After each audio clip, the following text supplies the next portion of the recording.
മായയ്ക്ക് എന്താണ് കൂടുതൽ വേദനിപ്പിക്കുന്നത് എന്ന് മനസ്സിലായില്ല. അമ്മയുടെ മരണമോ അല്ലെങ്കിൽ അച്ഛനും രണ്ടാനമ്മയും കാണിക്കുന്ന ക്രൂരത സഹിച്ചു ജീവിക്കേണ്ട അവസ്ഥയോ?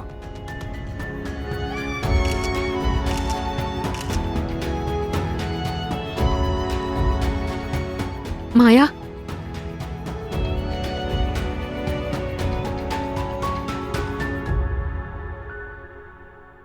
മമ്മ,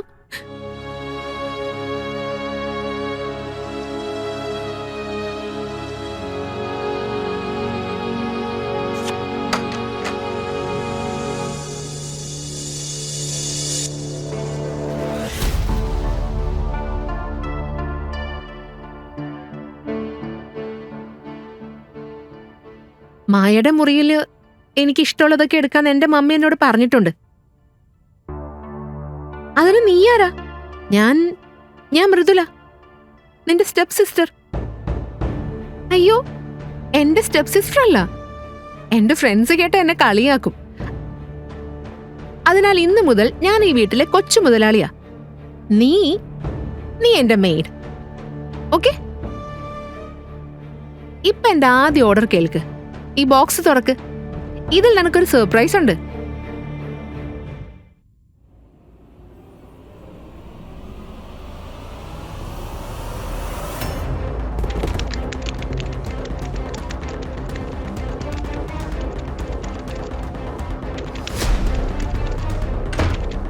മുത്തശ്ശി, മുത്തശ്ശി എന്നെ രക്ഷിക്ക്.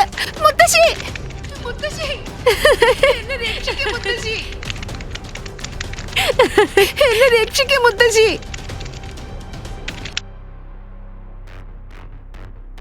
മായ, എന്താ മോളെ, നീ ഓക്കെ ആണോ? മുത്തശ്ശി എന്നെ രക്ഷിക്ക്. മുത്തശ്ശി.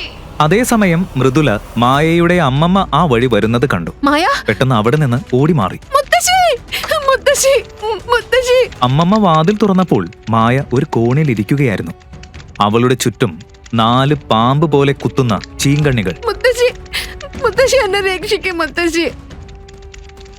മായ, മുത്തശ്ശി, മുത്തശ്ശി എന്നെ രക്ഷിക്കും. മുത്തശ്ശി, ഇവിടെ വാ, എന്റെ അടുത്തേക്ക് വാ.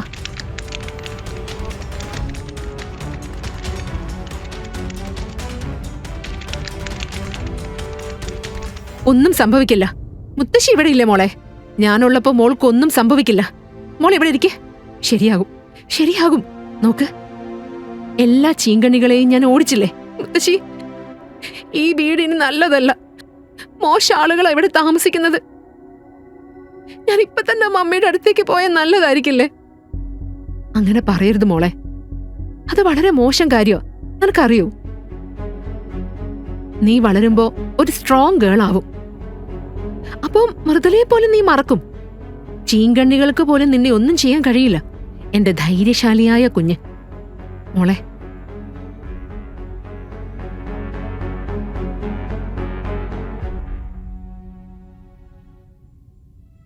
നിന്റെ അച്ഛൻ ഇനി എന്നെ ഈ വീട്ടിൽ താമസിക്കാൻ അനുവദിക്കില്ല. പക്ഷെ ഞാൻ പോകുന്നതിന് മുൻപ് നിന്റെ അമ്മ നിനക്കായി എന്തോ വിട്ടിട്ടുണ്ട്. അത് ഞാൻ നിനക്ക് തരും. ഇത് നിനക്ക് മാത്രമാണ്. ഇല്ല മുത്തശ്ശി, പ്ലീസ് എന്നെ വിട്ട് പോവരുത്. ഇല്ല മോളെ, നിന്നെ വിട്ടു പോവാൻ എനിക്ക് ഇഷ്ടമില്ല. പക്ഷേ നമുക്ക് സമയം വളരെ കുറവാ.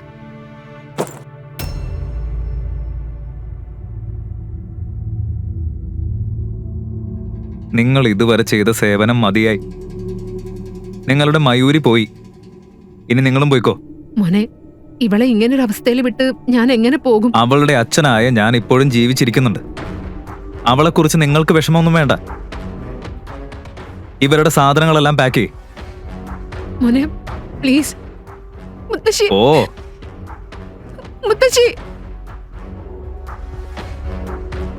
വേഗം പ്ലീസ്, വേഗം ആയിക്കോട്ടെ.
ഇപ്പോൾ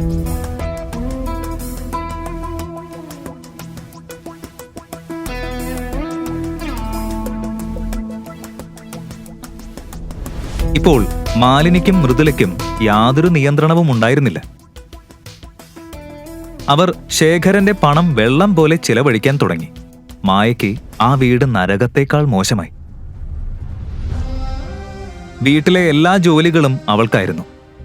അവളുടെ അവസ്ഥ കണ്ടിട്ട് ജോലിക്കാർക്ക് പോലും അവളോട് സഹതാപമായിരുന്നു. ഭക്ഷണം കഴിക്കുന്ന സമയത്തും കത്തിക്കരിഞ്ഞ ചപ്പാത്തിയായിരുന്നു അവൾക്ക് കൊടുത്തത്.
പക്ഷെ മാലിനി അതിൽ നിർത്തിയില്ല.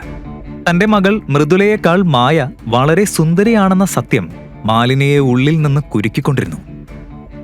ആ അസൂയയിൽ നിന്ന് മാലിനി പിശാചിനെ പോലും ലജ്ജിപ്പിക്കുന്ന തരത്തിൽ ക്രൂരമായ ഒരു പ്ലാൻ ഒരുക്കി. മായയ്ക്ക് ഭക്ഷണത്തിന് ശേഷം പ്രത്യേക ഗുളികകൾ കൊടുക്കാൻ തുടങ്ങി. ചിലപ്പോൾ ചുവപ്പ്, ചിലപ്പോൾ മഞ്ഞ, പച്ച അല്ലെങ്കിൽ നീല. അതിയായി എണ്ണ ചേർത്ത് അവൾക്കായി വേറെ ഒരു ഭക്ഷണം തന്നെ തയ്യാറാക്കി കൊടുത്തു.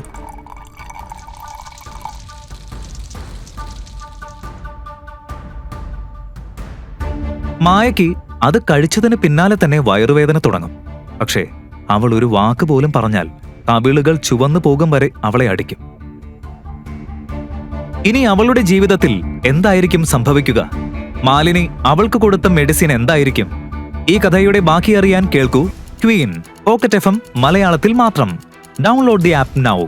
Link in description.